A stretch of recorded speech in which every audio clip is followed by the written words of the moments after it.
សួស្តីបងប្អូនទាំងអស់គ្នាបាទស្វាគមន៍មកកាន់វីដេអូថ្មីបន្តទៀតនៅក្នុង channel YouTube របស់ខ្ញុំ Create Money MMO បាទនៅក្នុងវីដេអូនេះគឺខ្ញុំបង្ហាញ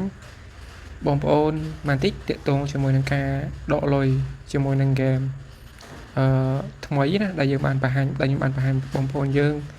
នៅក្នុងវីដេអូមុនណាគ្នាណា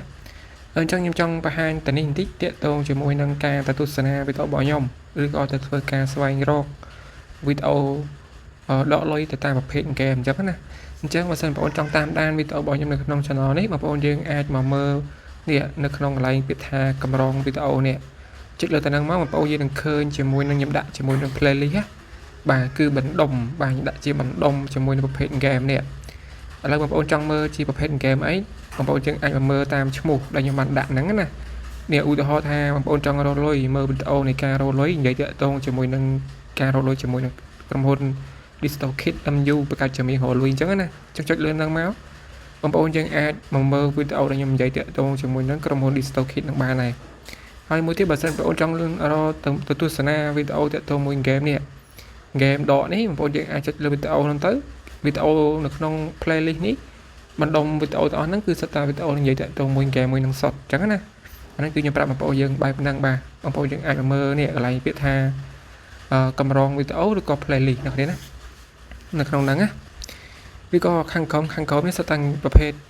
កម្រងវីដេអូ game មុនណាគ្នាដែលខ្ញុំបានរៀបចំដាក់នៅក្នុងហ្នឹងណាអញ្ចឹងបងប្អូនយើងអាចមករកនៅក្នុងហ្នឹងទៅណាបងប្អូនគ្នាហ្នឹងក៏បងប្អូនយើងទៅស្វែងរកត្រូវមើលពិបាកនៅក្នុង channel ហ្នឹងព្រោះអីខ្ញុំបានបង្ហាញវីដេអូនៅក្នុងហ្នឹងហើយអស់ហើយអញ្ចឹងណាគ្នាអូខេអញ្ចឹងឥឡូវតោះយើងមកទស្សនាទាំងអស់គ្នាគឺខ្ញុំដកលុយនេះគឺខ្ញុំដកជាមួយនឹង game មួយនេះ game មួយហ្នឹង game ប៉េបាទហើយអាកន្លែងនេះគឺ game មួយនេះគឺអត់តគ្រប់លុយទេនៅខ្វះប្រហែលដុល្លារតិចក៏បានគ្រប់ដកលុយអញ្ចឹងណាតែយើងមកដកលុយជាមួយនឹង game ប៉េហ្នឹងសិនបាទឥឡូវខ្ញុំចូលមកដល់ game ប៉េហ្នឹងហើយនេះគឺខ្ញុំមានចំនួនកាក់នេះចំនួន57ដុល្លារកាក់ហ្នឹងណាគ្នាណា57ដុល្លារកាក់ហ្នឹងអញ្ចឹងដើម្បីយើងធ្វើការដកបានបងប្អូនត្រូវធ្វើការបដូរពីអាកាក់ហ្នឹងមកចូលជាលុយនៅត្រង់ទៅនេះសិនណាបងប្អូនទាំងគ្នាអញ្ចឹងនៅក្នុងតំណែងបងប្អូនយើងអាចចុចនៅលើកន្លែងហ្នឹងមកចុចលើកាក់ហ្នឹងមកបាទបន្ទាប់មកយើងត្រូវធ្វើការ exchange បាទយើង exchange ហ្នឹងគឺចាប់ពី29កាក់ដុល្លារហ្នឹងនេះទើបយើងអាច exchange មកវាស្មើនឹង53សេនណាបងប្អូនទាំងគ្នានេះស្មើនឹង53សេនអញ្ចឹងបងប្អូនត្រូវធ្វើការសន្សំអាកាក់ខាងលើនេះសន្សំអាកាក់ខាងលើនេះឲ្យបានចំនួន29កាក់ដុល្លារហ្នឹងទៅទើបវាស្មើនឹង53សេនហ្នឹងទើបយើងអាចដកបានអញ្ចឹងណាបាទហើយបើសិនបងប្អូនចង់ដកចាប់ពី5ដុល្លារទៅ10ដុល្លារទៅឬក៏ទៅដល់30ដុល្លារអីហ្នឹងបងប្អូនយើងអាចមើលតាមនេះណាអានេះគឺជានេះបាទគឺជាកន្លែង exchange បាទយើងបដូរពីកាក់ដុល្លារទៅជាលុយបាទអូខេឥឡូវយើងធ្វើការបដូរសិនខ្ញុំបដូរទាំងអស់បាទចុចលើពីថា exchange ហ្នឹងមកអូខេនេះអញ្ចឹងខ្ញុំបាន53សេនលុយហ្នឹងវាចូលមកខាងនេះបាទវាចូលមកខាងនេះឥឡូវខ្ញុំនៅសល់ចំនួន28ទៀតនេះនៅសល់28ទៀតឥឡូវខ្ញុំទៅធ្វើការខ្ញុំទៅលេងបន្តិចទៀតបាទខ្ញុំទៅលេងបន្តិចសិនទៅលេង game មកឬក៏យើងមើលកន្លែងនេះបន្តិចទៅដើម្បីខ្ញុំប្រគប់អញ្ចឹងណាគ្នាខ្ញុំចង់ឲ្យវាគ្រប់ទៅដើម្បីខ្ញុំនេះឲ្យវាគ្រប់ប៉ុណ្ណឹងទៅដើម្បីខ្ញុំធ្វើការដកចំនួន50សេន2ដងអញ្ចឹងណាថាតើវាដកបានឬក៏អត់ខ្ញុំចង់ដឹងអញ្ចឹងណាគ្នានៅក្នុងមួយថ្ងៃថាតើនៅក្នុងមួយថ្ងៃនេះគឺខ្ញុំដក50សេន2ដងនោះបានអត់តែហ្នឹងគឺខ្ញុំចង់ដឹងអញ្ចឹងប៉ុន្តែឥឡូវនេះគឺខ្ញុំខ្វះបាទវាទាមទារ29កាក់ដុល្លារហ្នឹងប៉ុន្តែវាខ្វះចំនួនអត់ដល់មួយកាក់ទេបាទអញ្ចឹងខ្ញុំត្រូវធ្វើការទៅលេង game បន្តិចបាទលេង game មក platform សិនបាទអូខេបងប្អូនអរគ្នាឥឡូវគឺខ្ញុំបានធ្វើការលេខគ្រប់ហើយ29កាក់ដុល្លារហ្នឹងចុចលើហ្នឹងមកហើយបងប្អូនយើង exchange វាណាដូចមិញណាបាទចុច exchange វាមកអូខេនេះអញ្ចឹង53សេនបានបដូរទៅទៀតហើយនេះអញ្ចឹងខ្ញុំឡើងលុយមកទៅនេះគឺបាន1ដុល្លារ12សេនណា1ដុល្លារ12សេនឥឡូវយើងធ្វើការចុចនៅលើ1ដុល្លារ12សេនហ្នឹងតែម្ដងមកនេះអញ្ចឹងបងប្អូនយើងមានលុយចំនួន1ដុល្លារ12សេននេះហើយបងប្អូនយើងអាចដក3ដុល្លារ3សេននេះក៏បាន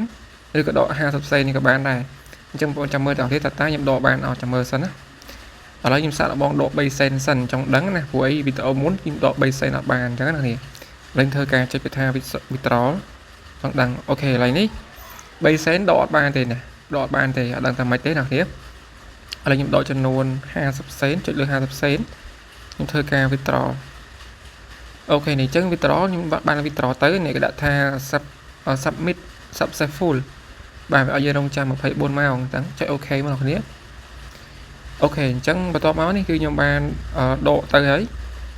បាទវាបានកាត់អស់ចំនួន50សេនបាទហើយតែនេះគឺម៉ោងនេះបាទវាឲ្យយើងរងចាំណាប៉ុន្តែអត់ទេជាធម្មតាពីមុនការដកដូចពីរបស់ខ្ញុំពីមុនណាអ្នកគ្នាគឺដកចំណាយពេលតែ2 3នាទីគឺបានលុយហើយឥឡូវយើងធ្វើការចេញមកចូលមកកន្លែងនេះមកដើម្បីយើងឆែកប្រវត្តិនៃការដកចុចកន្លែង profile វានេះហើយបងប្អូនយកពាក្យថា withdraw history នេះអញ្ចឹងបងប្អូនយើងឃើញហើយនេះការដករបស់ខ្ញុំគឺ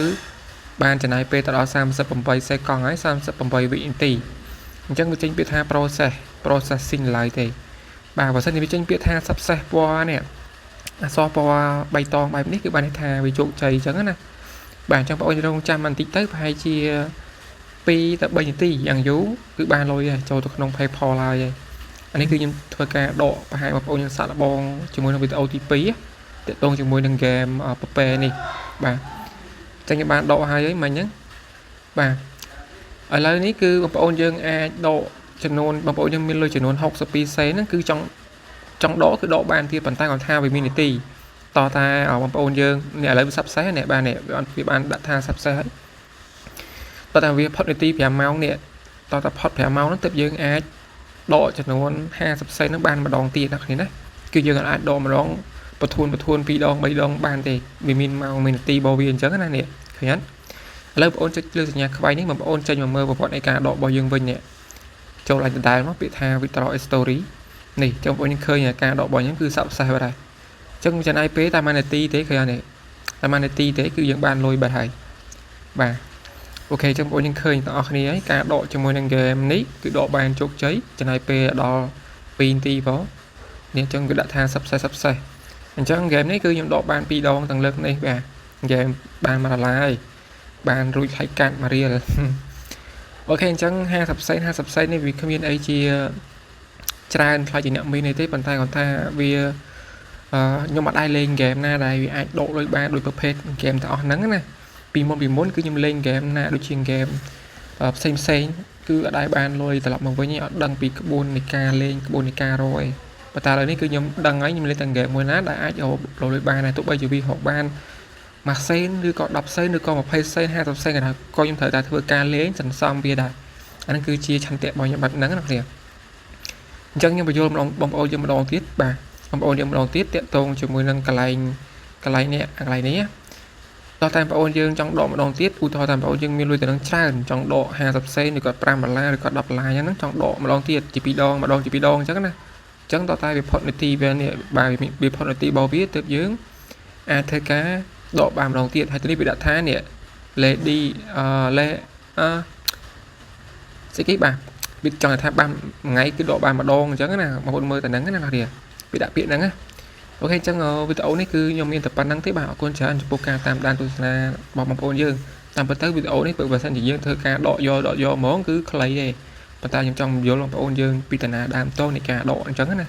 ហ្នឹងអញ្ចឹងវីដេអូមានតែប៉ុណ្្នឹងទេបាទអរគុណច្រើនបាយបាយ